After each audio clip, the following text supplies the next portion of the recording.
Hey guys, this is Perry Luttrell, and today I'm going to be talking about emergency management theory, whether it exists or not. And the short answer is yes, of course, emergency management theory exists. If it didn't exist, we wouldn't be taking this class, and the world would probably be in a lot worse shape than it is right now. But in order to understand emergency management theory, first we have to look at exactly what a theory itself is. And according to Merriam-Webster, a theory is a plausible or scientifically acceptable general principle or body of principles offered to explain phenomena.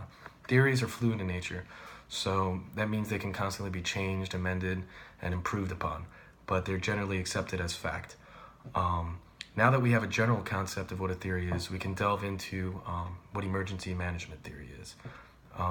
According to FEMA, emergency management theory is the study of how humans and their institutions interact and cope with hazards, vulnerabilities, and resulting events, particularly through activities related to preparedness, response, recovery, and mitigation.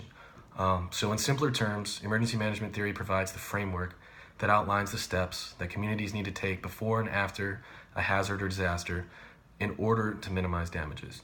And there are four phases of emergency management theory. The first being mitigation. Mitigation is minimizing the chance of emergency and reducing the damage of an emergency. Now, this can happen before and after an emergency, and an example of it would be buying fire insurance for your home. The second is preparedness, and preparedness is preparation to limit the extent of damage from an emergency, and this takes place only before an emergency. And an example of that would be putting up storm shutters before a hurricane hits, stocking up on food and water and other vital supplies to ensure your survival during an emergency. The third is response. This takes place during an emergency. And an example of response would be turning off gas valves during an earthquake. Response can only happen during the event itself, and that leads us into the fourth, which is recovery. Recovery happens after the emergency event, and recovery is actions taken that help restore a situation back to normal.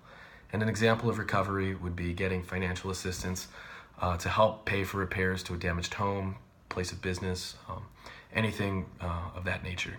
So at the beginning, I said emergency management theory exists, but it's not always implemented correctly.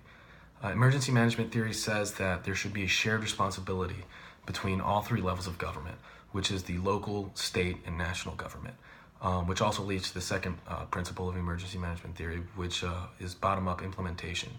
Now, bottom-up simply means that you're starting at the municipal level and slowly working your way up. So you start when an emergency happens, like let's say a tornado strikes. The first responders are your paramedics, your police officers. That's considered the local government. And then if the local can't handle the extent of the damage or doesn't have the resources, anything like that, it moves up to the state.